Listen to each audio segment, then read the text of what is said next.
So hello everyone.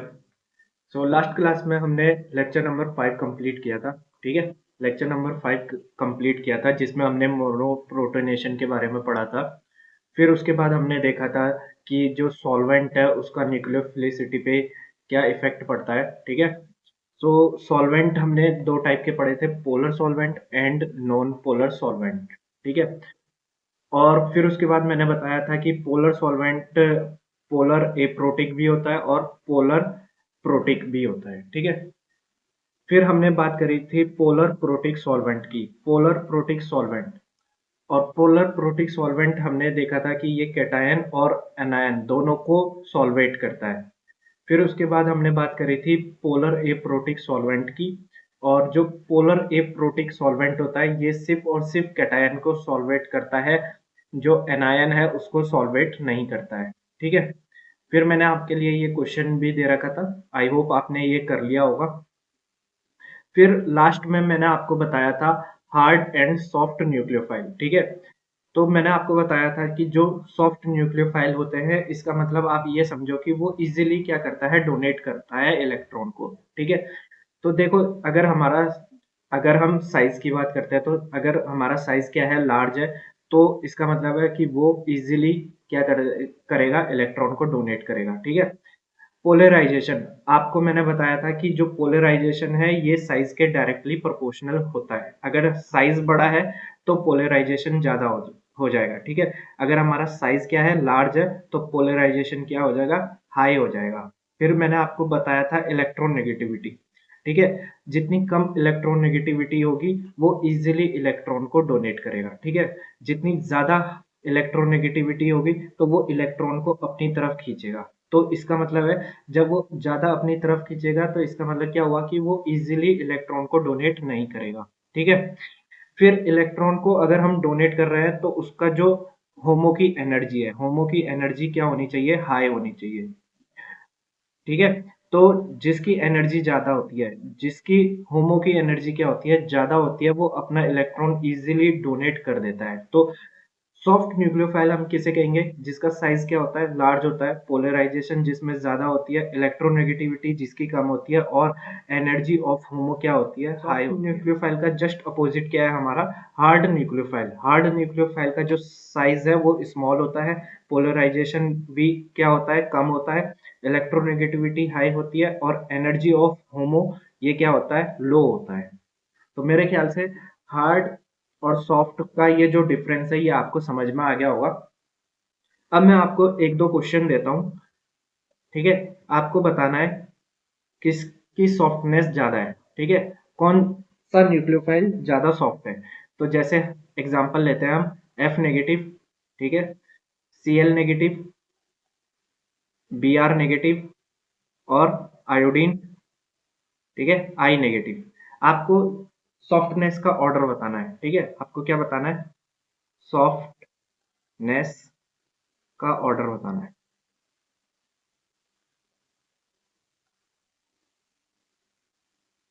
तो ठीक है, बहुत से बच्चों ने सही कमेंट कर रखा है कि जो आयोडीन है इसका सॉफ्टनेस नेचर क्या होगा, सबसे ज्यादा होगा। क्यों होगा, क्योंकि आयोडीन का जो साइज है वो ज्यादा होता है, और जिसका साइज ज्यादा होता है इसका मतलब वो इलेक्ट्रॉन को इजीली डोनेट कर सकता है। इजीली अगर इलेक्ट्रॉन को डोनेट करेगा तो उसका सॉफ्टनेस क्या होगा, सबसे ज्यादा होगा। ठीक है।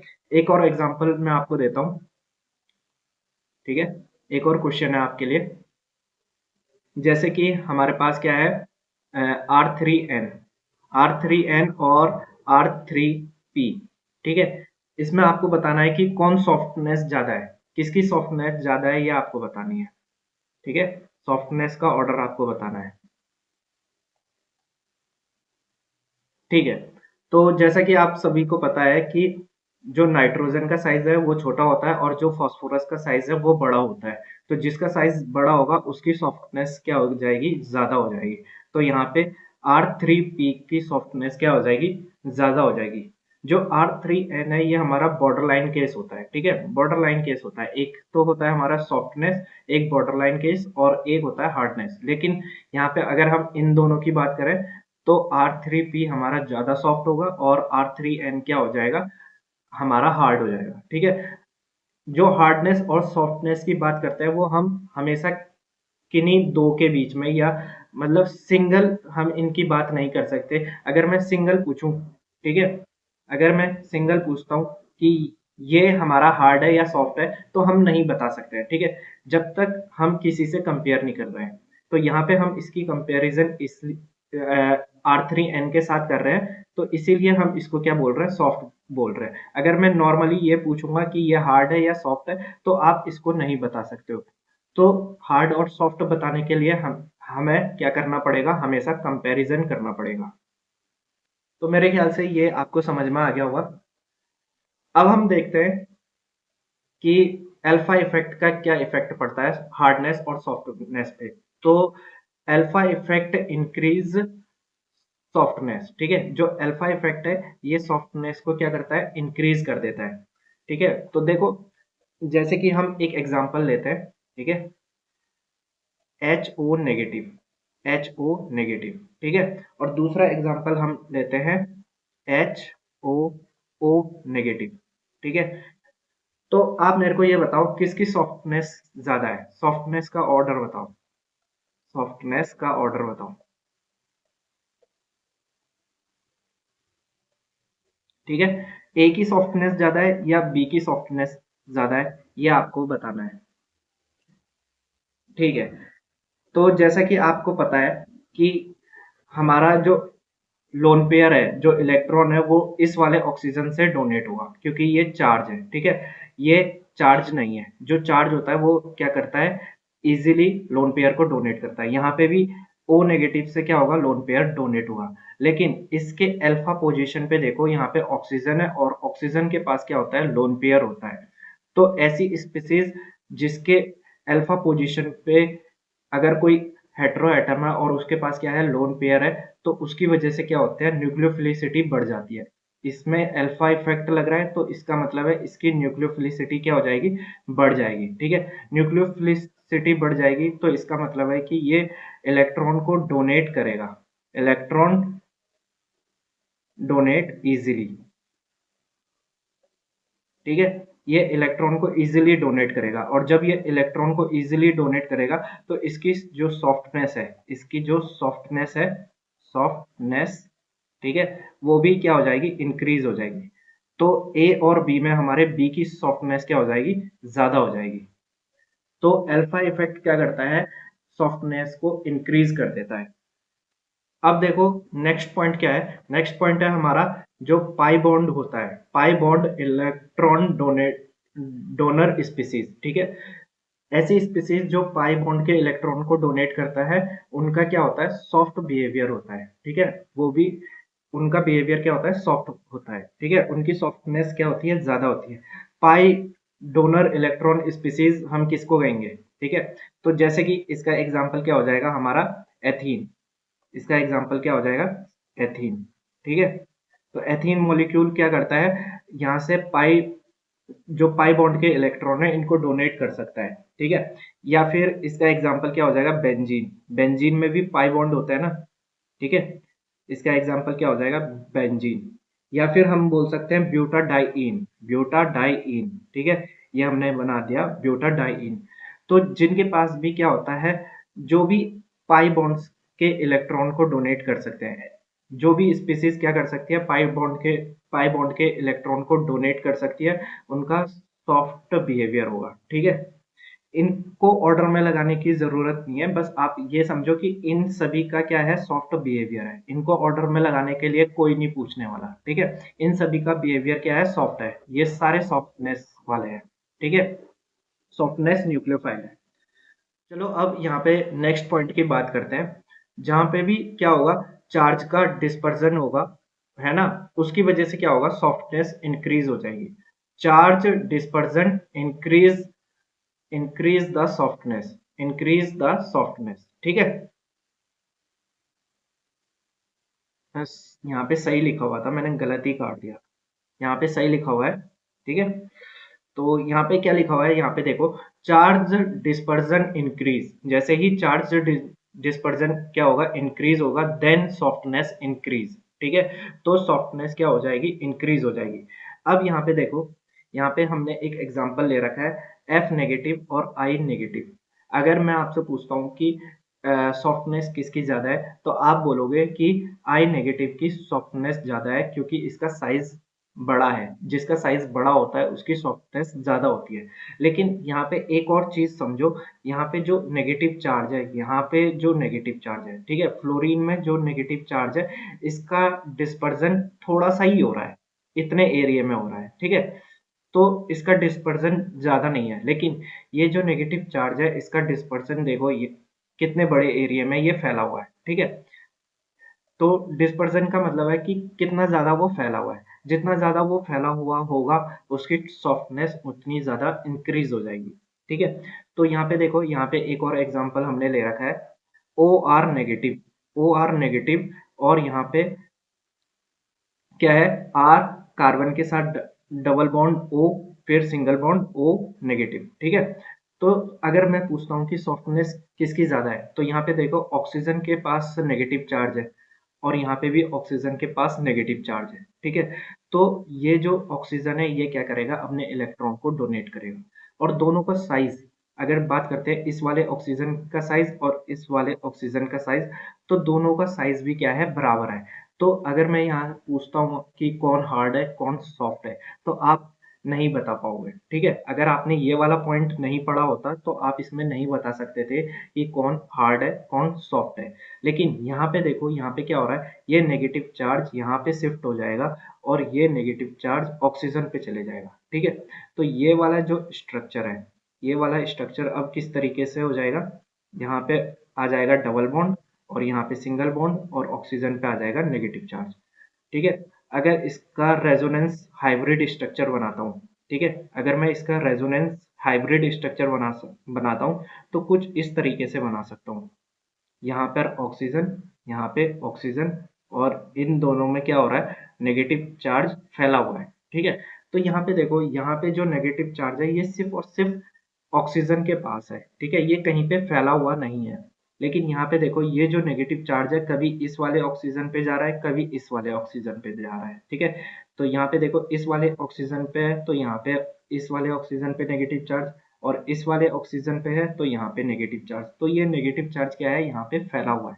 तो जिसकी वजह से क्या हो रहा है, इसकी सॉफ्टनेस ज़्यादा हो रही है। तो हमने एरो इस डायरेक्शन में लगा रखा है। तो यहाँ पे क्या हो रहा है, अगर हम इसको A कह रहे हैं और इसको B कह रहे हैं, तो B की सॉफ्टनेस क्या है, ज़्यादा है। क्यों? क्योंकि यहाँ पे जो चार्ज है उसका क्या हो रहा है, डिस्पर्जन हो रहा है, ठीक है? जो ये नेगेटिव चार्ज है ये फैला हुआ है।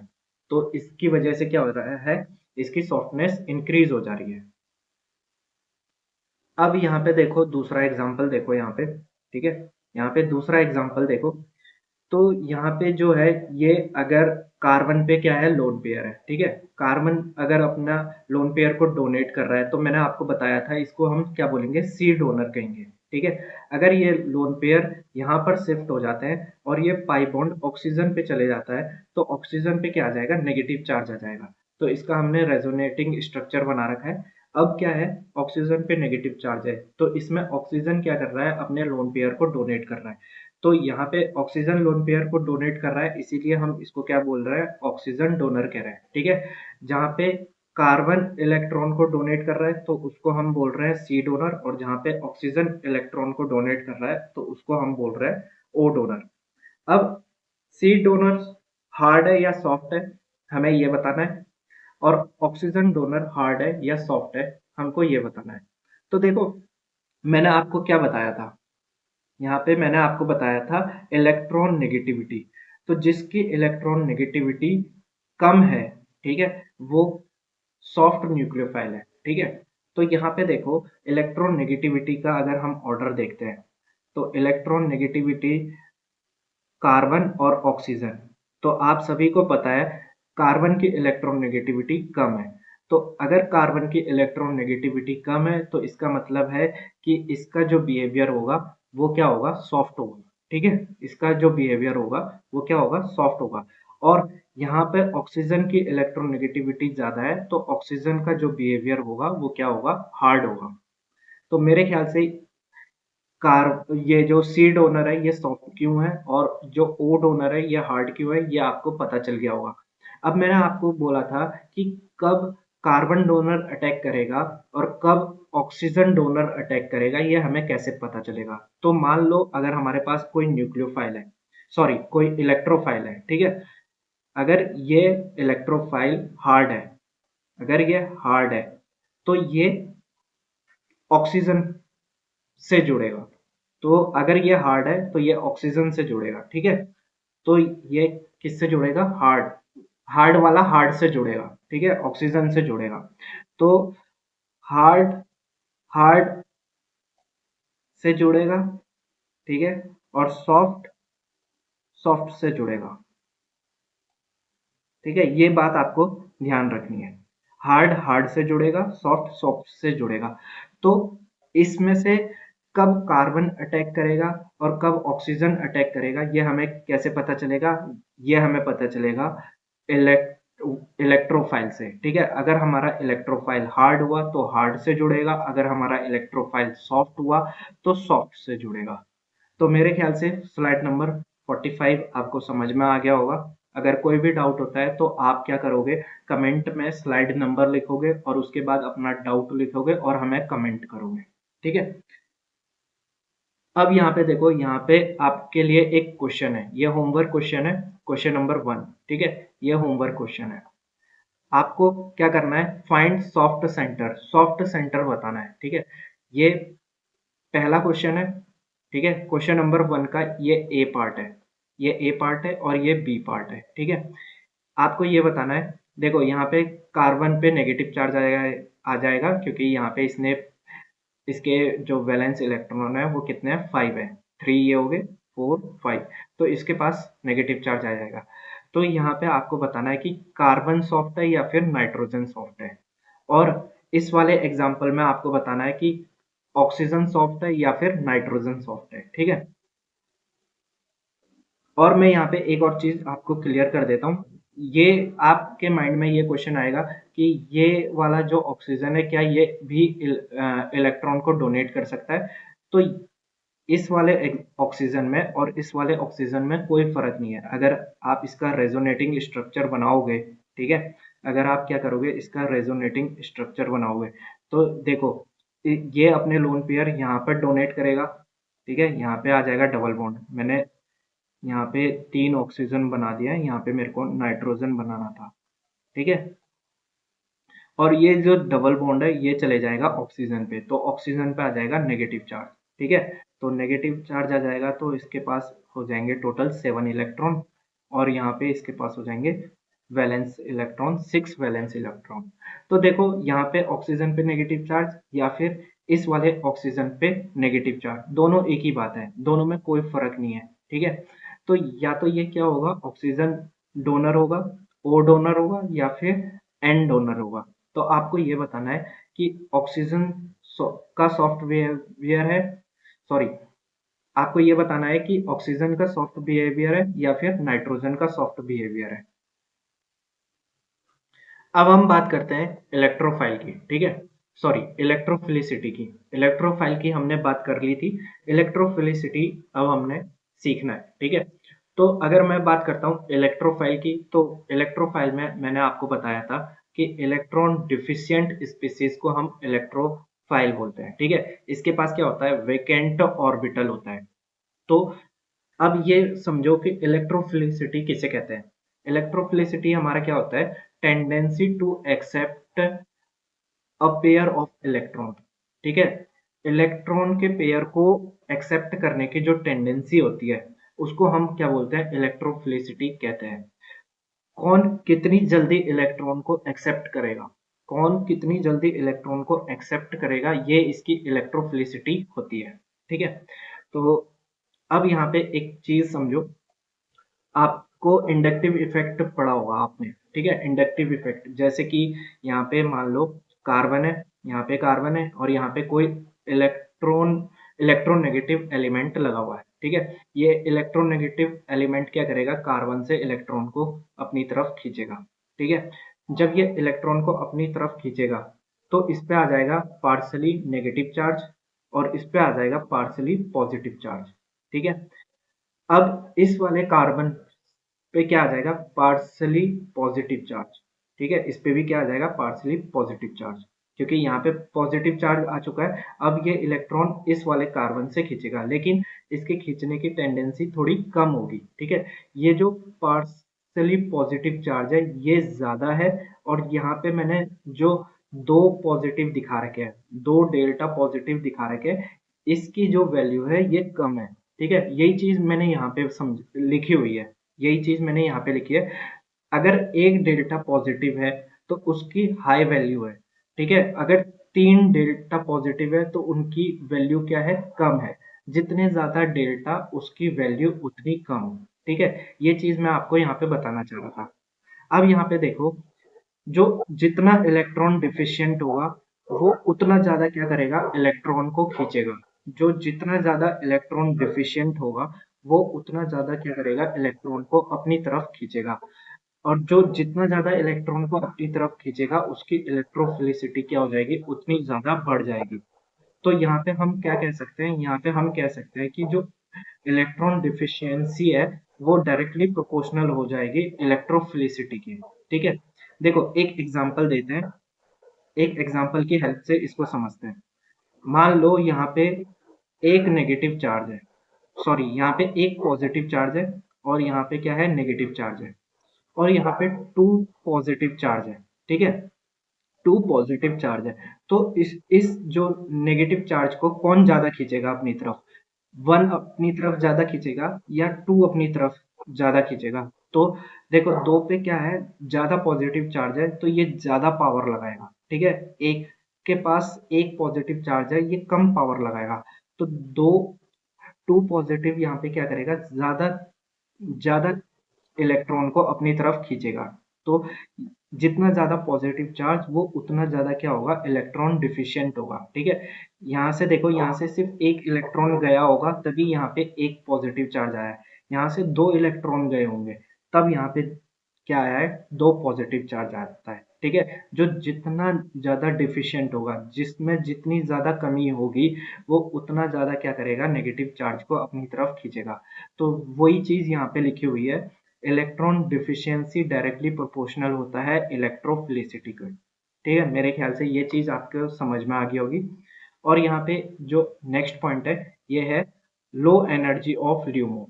ठीक है, मैंने आपको बताया था कि जो इलेक्ट्रॉन को एक्सेप्ट करेगा, इलेक्ट्रॉन एक्सेप्ट होगा वो ल्यूमो में होगा। ठीक है, जहाँ पे अनऑक्यूपाइड अनऑक्यूपाइड मॉलिक्यूलर ऑर्बिटल। ठीक है, इलेक्ट्रॉन कहाँ पे आएंगे, जहाँ पे खाली जगह होगी, अनऑक्यूपाइड। ठीक है, और अनऑक्यूपाइड में भी हम क्या देखेंगे, लोवेस्ट देखेंगे। तो लोवेस्ट अनऑक्यूपाइड मॉलिक्यूलर ऑर्बिटल की एनर्जी क्या होनी चाहिए, लो होनी चाहिए। जितनी कम एनर्जी होगी वो क्या करेगा, इलेक्ट्रॉन को जल्दी एक्सेप्ट करेगा। ठीक है, अब मैं आपके लिए यहाँ पे एक क्वेश्चन लिख रहा हूँ। ठीक है, आपके लिए एक क्वेश्चन है। ये हमारे पास क्या है, CS3 पॉजिटिव। ठीक है, ये हमारे पास है CS3 पॉजिटिव, और ये I नेगेटिव। ठीक है, तो हमारा जो मॉलिक्यूल था सबसे पहले कैसा था, सबसे पहले कुछ इस तरीके से था। ठीक है, इस तरीके से था। तो ये जो बॉन्ड पेयर के इलेक्ट्रॉन है ये आयोडीन की तरफ चले गए। ठीक है, तो आयोडीन पे क्या आ जाएगा, आई नेगेटिव, और यहाँ पे जो कार्बन है इस पे क्या आ जाएगा, पॉजिटिव चार्ज। तो इस वाले कार्बन पे क्या हो गया, इलेक्ट्रॉन की कमी हो चुकी है। ठीक है, और इलेक्ट्रॉन की जहाँ पे कमी हो जाती है उसको हम क्या बोलते हैं, इलेक्ट्रोफाइल बोलते हैं।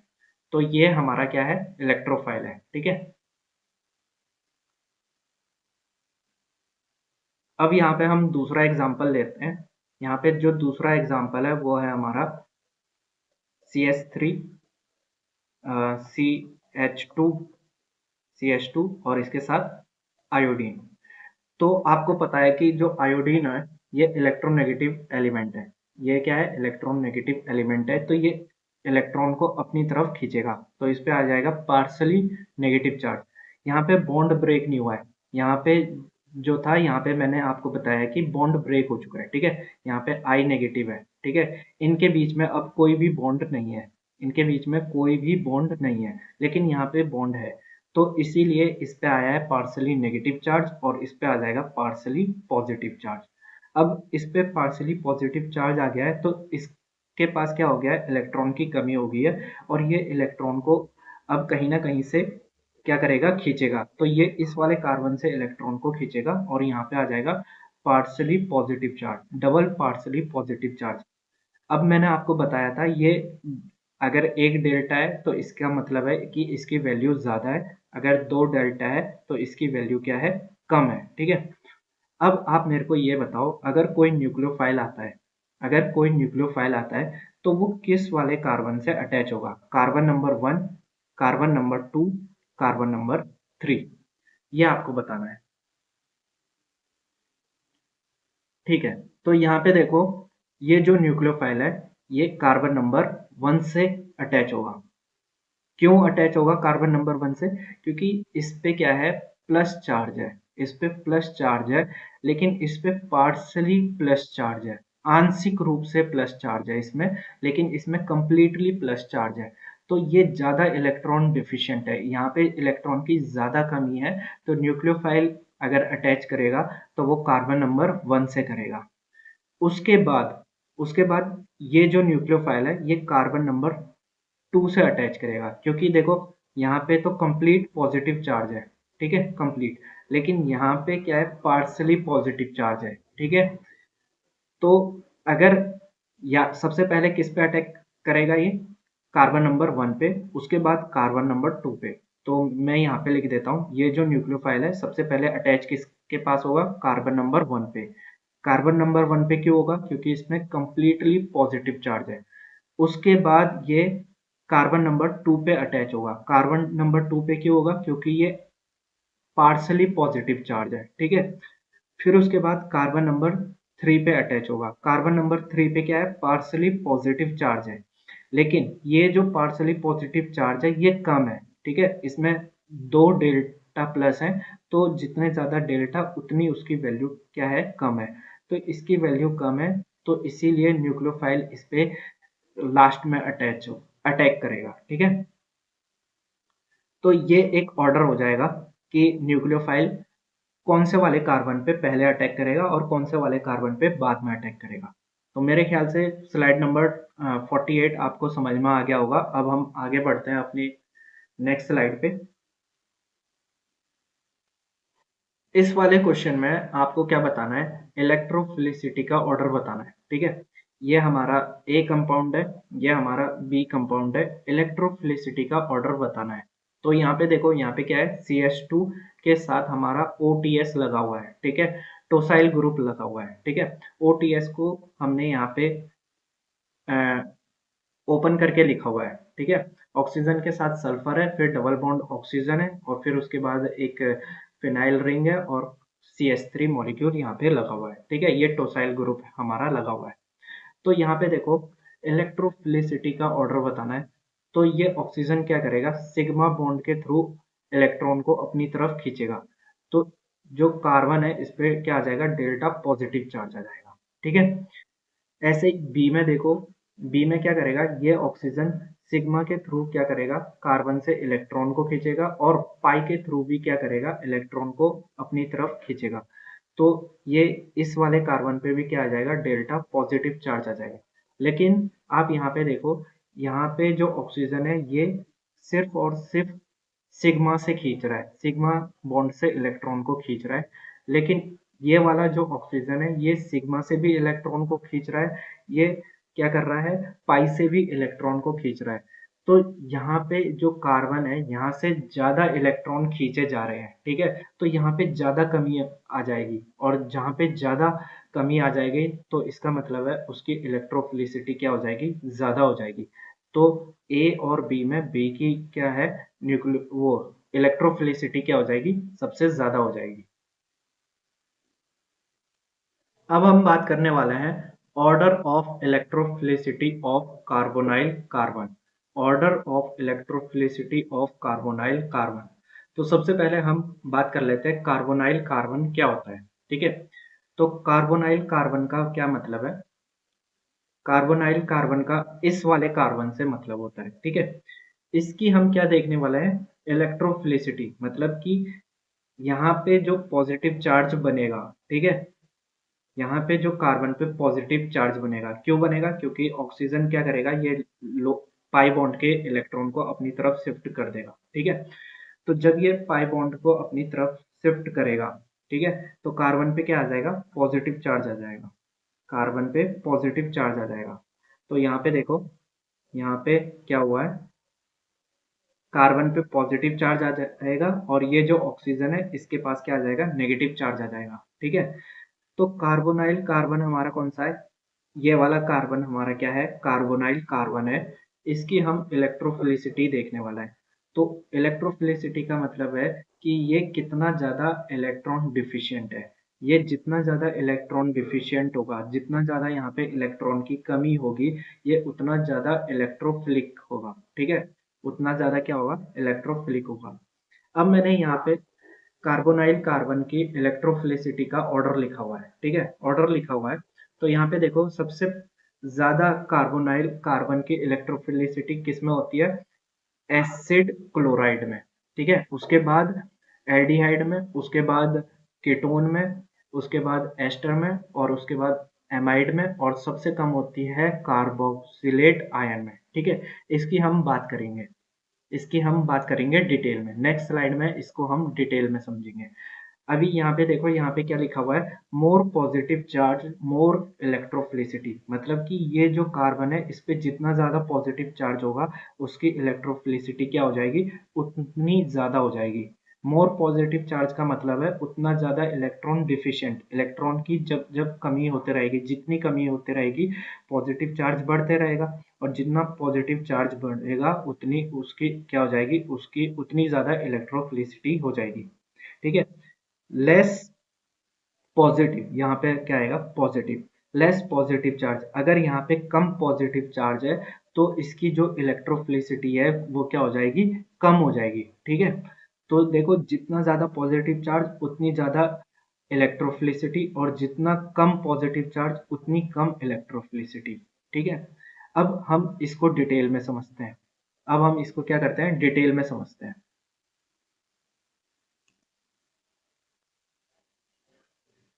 तो सबसे ज्यादा इलेक्ट्रोफिलिसिटी किसकी है, एसिड क्लोराइड की। तो हम सबसे पहले यहाँ पे एसिड क्लोराइड लिख लेते हैं, ठीक है। ये हमारा क्या हो गया, एसिड क्लोराइड हो गया। उसके बाद एल्डिहाइड, तो यहाँ पे हम एल्डिहाइड बना देते हैं, ठीक है। यहाँ पे हमने क्या बना दिया, एल्डिहाइड। फिर उसके बाद क्या है, कीटोन। तो यहाँ पे हम कीटोन बना देते हैं, यहाँ पे हम क्या करते हैं, कीटोन बना देते हैं।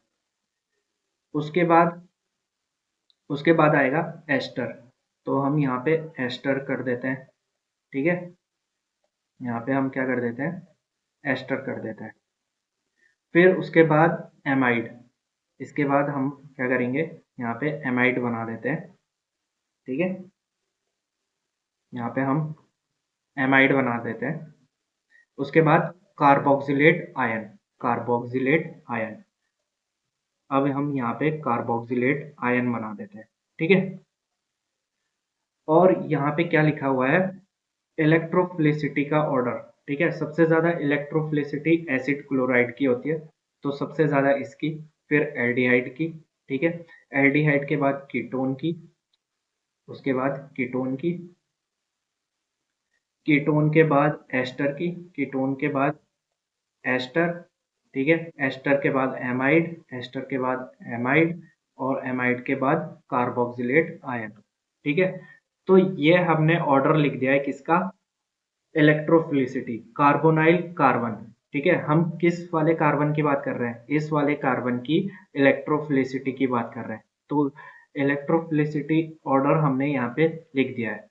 अब हमको ये समझना है कि ये ऑर्डर हमें किस तरीके से मिला है, ठीक है, क्या क्या यहाँ पे वर्क कर रहा है, और ये ऑर्डर हमें किस तरीके से मिला है। तो इस ऑर्डर को हम किस तरीके से एक्सप्लेन कर सकते हैं, अब हम ये सीखने वाले हैं। इनका मैं नाम भी लिख देता हूँ। ये हमारा क्या है, एसिड क्लोराइड, एसिड क्लोराइड, ठीक है। ये हमारा क्या है, एल्डिहाइड, ये हमारा कीटोन, ये हमारा क्या है, कीटोन, ये हमारा एस्टर, ठीक है, ये हमारा एमाइड, और ये हमारा कार्बोक्सिलेट आयन,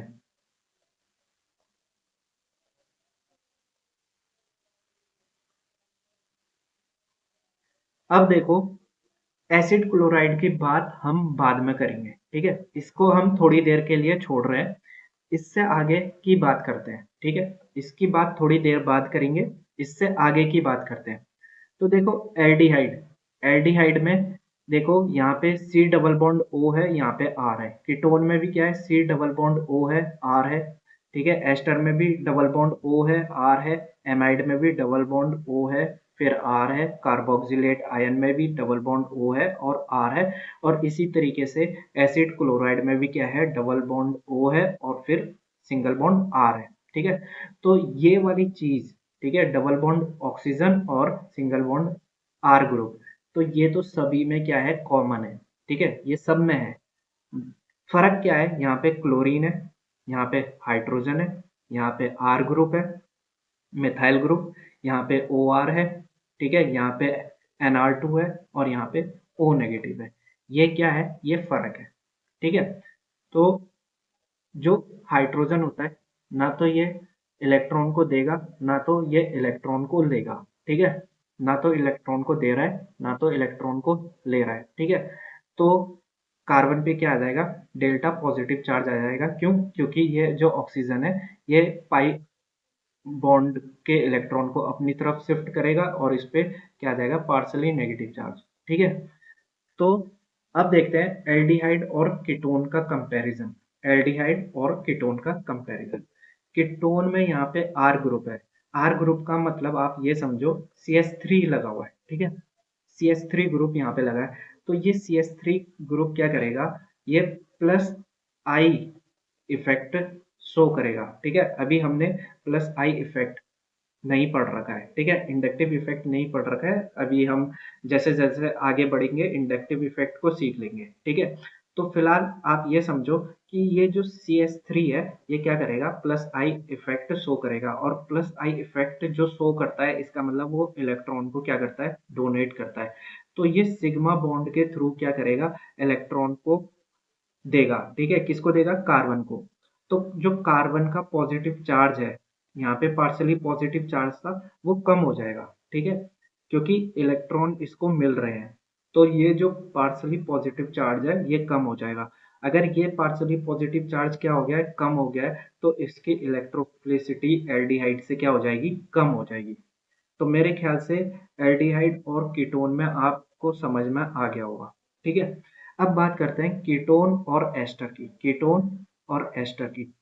तो देखो, ऑक्सीजन क्या कर रहा होगा, ऑक्सीजन के पास आपको पता है कि नॉन बॉन्डिंग इलेक्ट्रॉन होते हैं, ठीक है, नॉन बॉन्डिंग इलेक्ट्रॉन होते हैं। तो नॉन बॉन्डिंग इलेक्ट्रॉन ये डोनेट कर रहा होगा, ठीक है, नॉन बॉन्डिंग इलेक्ट्रॉन डोनेट कर रहा होगा। और मैंने आपको बता रखा है कि सिग्मा से इलेक्ट्रॉन को डोनेट करना हार्ड होता है और नॉन बॉन्डिंग से इलेक्ट्रॉन को डोनेट करना क्या होता है, इजी होता है। मैंने आपको क्या बताया है, जो नॉन बॉन्डिंग के इलेक्ट्रॉन है वो इजीली डोनेट होते हैं, उसके बाद पाई बॉन्ड के, और उसके बाद सिग्मा बॉन्ड के, ठीक है, ये चीज मैं आपको बता चुका हूँ। तो यहाँ पे जो इलेक्ट्रॉन का डोनेशन हो रहा है, वो किसके द्वारा हो रहा है, नॉन बॉन्डिंग के द्वारा हो रहा है। तो यहाँ पे ये इजीली इलेक्ट्रॉन को दे देगा, ठीक है। तो जो कार्बन पे पॉजिटिव चार्ज है, वो और ज्यादा रिड्यूस हो जाएगा, क्योंकि यहाँ पे इजीली इलेक्ट्रॉन पहुंच रहे हैं, इजीली इलेक्ट्रॉन पहुंच रहे हैं, तो पॉजिटिव चार्ज क्या होगा, इजीली क्या हो जाएगा, कम हो जाएगा, ठीक है। तो यहाँ पे सिग्मा बॉन्ड के इलेक्ट्रॉन क्या होंगे, इजीली डोनेट नहीं हो रहे हैं, ठीक है, और यहाँ पे इजीली डोनेशन हो रही है। तो जहाँ पे इजीली डोनेशन हो रही होगी, तो इसका मतलब है कि जो डेल्टा पॉजिटिव चार्ज है कार्बन पे, वो जल्दी से क्या हो रहा होगा, कम हो रहा होगा, ठीक है। तो इसीलिए जो एस्टर है, ठीक है, इसकी इलेक्ट्रोफिलिसिटी, इसकी कार्बोनाइल कार्बन की इलेक्ट्रोफिलिसिटी क्या होती है, कीटोन के कार्बोनाइल कार्बन से कम होती है। तो आपको कीटोन और एस्टर का कंपैरिजन भी पता चल गया होगा। अब हम बात करते हैं एस्टर और एमाइड में। तो आपको पता है नाइट्रोजन के पास भी क्या होते हैं, लोन पेयर होते हैं, और ये जो लोन पेयर है, ये भी क्या है, नॉन बॉन्डिंग है। तो ये भी इजीली डोनेट हो जाएंगे। अब देखो, ये भी नॉन बॉन्डिंग है और ऑक्सीजन के लोन पेयर भी क्या है, नॉन बॉन्डिंग है। लेकिन अगर हम इलेक्ट्रॉन नेगेटिविटी की बात करते हैं, तो इलेक्ट्रॉन नेगेटिविटी नाइट्रोजन की कम होती है, ऑक्सीजन की ज्यादा होती है। तो इसका मतलब है अगर नाइट्रोजन की इलेक्ट्रोनेगेटिविटी कम होती है तो ये इजीली इलेक्ट्रॉन को डोनेट कर देगा। ठीक है, नाइट्रोजन की थोड़ी सी ज्यादा होती है तो ये उतना इजीली इलेक्ट्रॉन को डोनेट नहीं करेगा। तो इन दोनों में इजीली इलेक्ट्रॉन डोनेशन कहाँ पे हो जाएगी? एमाइड में। ठीक है, तो जो एमाइड में अगर इजीली इलेक्ट्रॉन की डोनेशन हो रही है तो जो कार्बोनाइल कार्बन पे डेल्टा पॉजिटिव चार्ज है ये और भी ज्यादा क्या हो जाएगा? रिड्यूस हो जाएगा। ठीक है, इन दोनों में इजीली डोनेशन कहाँ पे हो रही है? NR2 में, एमाइड में। ठीक है, तो एमाइड का जो कार्बोनाइल कार्बन है इसके इलेक्ट्रोफिलिसिटी कम हो जाएगी। किससे कम हो जाएगी? एस्टर के कार्बोनाइल कार्बन से। ठीक है, तो मेरे ख्याल से इन दोनों का कंपैरिजन भी आपको समझ में आ गया होगा। अब बात करते हैं एमाइड और कार्बोक्सिलेट आयन की। तो एमाइड देखो, ये न्यूट्रल एटम है। ठीक है, ये न्यूट्रल है, नाइट्रोजन पे कोई भी चार्ज नहीं है और यहाँ पे ऑक्सीजन पे क्या है? नेगेटिव चार्ज है। और मैंने आपको बताया है कि जो नेगेटिवली चार्ज स्पीसीज है वो अपने इलेक्ट्रॉन को और भी इजीली क्या कर देता है? डोनेट कर देता है। ठीक है, तो यहाँ पे डोनेशन और भी ज्यादा इजीली हो रही है। तो इस ये जो कार्बोनाइल कार्बन है इस पे जो पार्शली पॉजिटिव चार्ज है ये और भी ज्यादा कम हो जाएगा। ठीक है, इसीलिए कार्बोक्सिलेट आयन के जो कार्बोनाइल कार्बन होता है इसकी इलेक्ट्रोफिलिसिटी और भी ज्यादा क्या हो जाती है? कम हो जाती है। तो मेरे को ये बताओ कि एल्डिहाइड से लेकर कार्बोक्सिलेट आयन तक ये जो ऑर्डर है ये किस तरीके से आया है? या आपको समझ में आ गया या नहीं आया? जिसको भी समझ में नहीं आया होगा वो हमें क्या करेगा? स्लाइड नंबर लिख के अपना डाउट हमसे पूछ लेगा। ठीक है, अब बात करते हैं एसिड क्लोराइड की। ठीक है, तो नेक्स्ट पेज पे हम इसकी बात कर लेते हैं, एसिड क्लोराइड। तो ये हमारा क्या है? एसिड क्लोराइड है। ठीक है, और हम एस्टर भी ले लेते हैं। हम क्या ले लेते हैं? एक एस्टर भी ले लेते हैं। ठीक है, अब हम बात कर रहे हैं एसिड क्लोराइड, एसिड क्लोराइड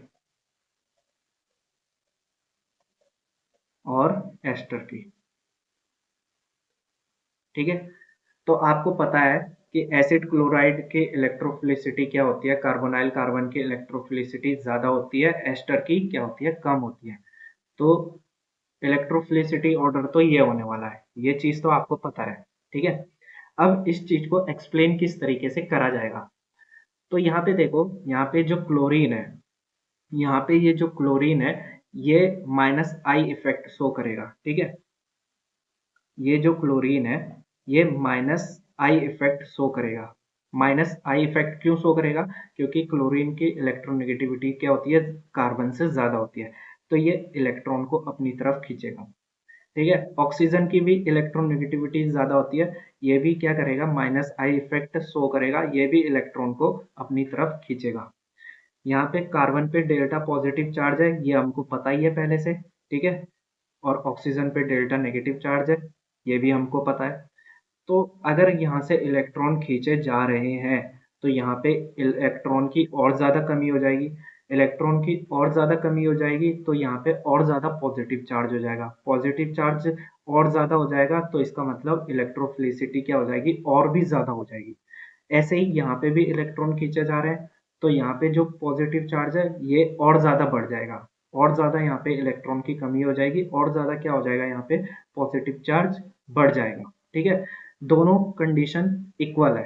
ठीक है, दोनों कंडीशन क्या है? इक्वल है। लेकिन आपको पता है ऑक्सीजन के पास क्या होते हैं? नॉन बॉन्डिंग इलेक्ट्रॉन होते हैं। नॉन बॉन्डिंग इलेक्ट्रॉन होते हैं जो कार्बन के वेकेंट ऑर्बिटल में डोनेट करेगा। ठीक है, नॉन बॉन्डिंग इलेक्ट्रॉन डोनेट करेगा तो इसका मतलब ये प्लस आर इफेक्ट भी दिखा रहा है। ठीक है, ऑक्सीजन क्या कर रहा है? प्लस आर इफेक्ट भी दिखा रहा है। ठीक है, और क्लोरीन के पास क्या होता है? यहाँ पे भी नॉन बॉन्डिंग इलेक्ट्रॉन होते हैं। ठीक है, लोन पेयर तो होते हैं क्लोरीन पे, ये भी प्लस आर इफेक्ट दिखा सकता है, ये भी क्या कर सकता है? प्लस आर इफेक्ट दिखा सकता है। तो दोनों की अभी तक की जो कहानी है वो क्या है? सेम है। लेकिन यहाँ पे देखो, यहाँ पे देखो, कार्बन हमारा 2p ऑर्बिटल का है, ऑक्सीजन हमारा 2p ऑर्बिटल का है। ठीक है, ये इसका 2p ऑर्बिटल है, ये ऑक्सीजन का 2p ऑर्बिटल है। ऑक्सीजन के 2p ऑर्बिटल में क्या है, लोन पेयर है। ये क्या करेगा, इजीली डोनेट करेगा। ठीक है, यहाँ पे इजीली डोनेशन है, यहाँ पे क्या है, इजीली, इजीली डोनेशन है। ठीक है, लेकिन यहाँ पे देखो, यहाँ पे कार्बन क्या है, यहाँ पे कार्बन 2p का है और क्लोरीन ये 3p का है। ठीक है, 2p का ऑर्बिटल ये रहा और 3p का ऑर्बिटल ये रहा, साइज में बड़ा होगा। 3p का ऑर्बिटल क्या होगा, साइज में बड़ा होगा। तो यहाँ पे अच्छी ओवरलैपिंग नहीं है। ठीक है, तो यहाँ पे इजीली डोनेशन नहीं होगा। तो यहाँ पे क्या होगा, नॉट इजीली डोनेट। ठीक है, नॉट इजीली डोनेट। अब आपको यहाँ पे ये पता चल गया होगा कि यहाँ पे जो लोन पेयर है इजीली डोनेट नहीं होगा। ठीक है, तो यहाँ पे दो इफेक्ट लग रहे हैं, प्लस आर और माइनस आई। तो यहाँ पे इजीली डोनेट नहीं होगा, तो जो प्लस आर इफेक्ट है वो डोमिनेंट नहीं होगा। ठीक है, डोमिनेंट नहीं होगा, प्लस आर इफेक्ट डोमिनेंट नहीं होगा। तो डोमिनेंट क्या होगा, माइनस आई इफेक्ट, इलेक्ट्रॉन को खींचना क्या होगा, यहाँ पे डोमिनेंट होगा। तो ये क्या करेगा, इलेक्ट्रॉन को खींचेगा। ठीक है, जिसकी वजह से क्या हो जाएगा, ये जो डेल्टा पॉजिटिव चार्ज कार्बन पे है ये और भी ज्यादा पॉजिटिव हो जाएगा, और भी ज्यादा इलेक्ट्रॉन डिफिशिएंट हो जाएगा। इसीलिए क्या होता है, एसिड क्लोराइड की जो कार्बोनाइल कार्बन की इलेक्ट्रोफिलिसिटी है वो सबसे ज्यादा होती है। ठीक है, यहाँ पे देखो, यहाँ पे इजीली डोनेशन हो रहा है। ठीक है, इजीली डोनेशन हो रहा है, तो जब ये इजीली डोनेट करेगा तो पाई बॉन्ड बनाएगा। ठीक है, अब मेरे को यहाँ बताओ कि इजीली डोनेशन इजी है, मतलब कि यहाँ पे जो नॉन बॉन्डिंग इलेक्ट्रॉन है इनको देना इजी है या सिग्मा बॉन्ड को खींचना इजी है। तो आपको पता है कि जो नॉन बॉन्डिंग इलेक्ट्रॉन है उनको देना इजी है। ठीक है, सिग्मा से इलेक्ट्रॉन को खींचना थोड़ा क्या होता है, डिफिकल्ट होता है। ठीक है, इसीलिए सिग्मा के इलेक्ट्रॉन इजीली डोनेट नहीं होते हैं। तो यहाँ पे जो माइनस आई इफेक्ट है वो डोमिनेंट नहीं होता है। ठीक है, इजीली डोनेशन होती है यहाँ पे, इसीलिए क्या होता है, plus are effect, plus are effect क्या होता है, डोमिनेंट होता है। अगर प्लस आर इफेक्ट डोमिनेंट होगा तो इसका मतलब है कि ये इलेक्ट्रॉन को इजीली डोनेट करेगा। और जब ये इलेक्ट्रॉन को इजीली डोनेट करेगा तो जो कार्बोनाइल कार्बन की इलेक्ट्रोफिलिसिटी है वो क्या हो जाएगी, कम हो जाएगी। ठीक है, तो इसीलिए एस्टर में जो कार्बोनाइल कार्बन है इसकी इलेक्ट्रोफिलिसिटी कम होती है, और जो एसिड क्लोराइड में कार्बोनाइल कार्बन है इसकी इलेक्ट्रोफिलिसिटी क्या होती है, ज्यादा होती है। तो मेरे ख्याल से ये आपको समझ में आ गया होगा। ठीक है, और ये जो ऑर्डर है, ये जो ऑर्डर है ये भी आपको समझ में आ गया होगा। अगर आपका कोई भी डाउट होता है, कोई भी डाउट होता है तो आप हमें कमेंट में पूछ सकते हो। ठीक है, अगर हम यहाँ पे क्लोरीन की जगह क्या करते हैं, फ्लोरीन लिखते हैं। ठीक है, क्लोरीन की जगह फ्लोरीन, यहाँ पे क्या करते हैं, क्लोरीन की जगह फ्लोरीन। अब आपको पता है जो फ्लोरीन है वो भी क्या है, 2p का है। एफ फ्लोरीन हमारा 2p का है, तब भी ऑर्डर यही रहने वाला है। क्यों, क्योंकि आपको पता है फ्लोरीन की इलेक्ट्रोनेगेटिविटी सबसे ज्यादा होती है। ठीक है, पीरियोडिक टेबल में सबसे ज्यादा इलेक्ट्रोनेगेटिव जो एलिमेंट है वो फ्लोरीन होता है। तो इसकी इलेक्ट्रोनेगेटिविटी सबसे ज्यादा होती है, इसीलिए इसका माइनस आई इफेक्ट सबसे ज्यादा होता है। ठीक है, अगर हम यहाँ पे फ्लोरीन भी लगा देंगे, और फ्लोरीन कार्बन के साथ गुड ओवरलैपिंग भी दिखाएगा क्योंकि कार्बन भी 2p का है और फ्लोरीन भी 2p का है, लेकिन फिर भी माइनस आई इफेक्ट क्या होगा, डोमिनेंट होगा, क्योंकि इसकी इलेक्ट्रोनेगेटिविटी बहुत ज्यादा होती है। सबसे ज्यादा इलेक्ट्रोनेगेटिविटी फ्लोरीन की होती है। तो अगर हम फ्लोरीन भी लगा देते हैं क्लोरीन की जगह, तब भी जो इलेक्ट्रोफिलिसिटी है कार्बन की, ठीक है, वो एसिड क्लोराइड की ही ज्यादा हो जाएगी, सॉरी एसिड फ्लोराइड की ज्यादा होगी। ठीक है, ठीक है, तब भी तो हमने हेलोजन लगा रखा है यहाँ पे, बेसिकली हमने एसिड और यहाँ पे क्लोरीन लगा सकते हैं, ब्रोमीन लगा सकते हैं, आयोडीन लगा सकते हैं, फ्लोरीन लगा सकते हैं। तो मेरे ख्याल से जो आज की क्लास है ये आपको समझ में आ गया होगा, लेकिन कोई भी डाउट होता है तो आप हमें कमेंट में पूछ सकते हो। स्लाइड नंबर आपको यहाँ पे दिख रहा होगा, स्लाइड नंबर आपको डालना है, उसके बाद आपको अपना क्वेश्चन लिखना है और हमें कमेंट करना है, ठीक है? तो आज की क्लास में हम इतना ही रखते हैं। Thank you.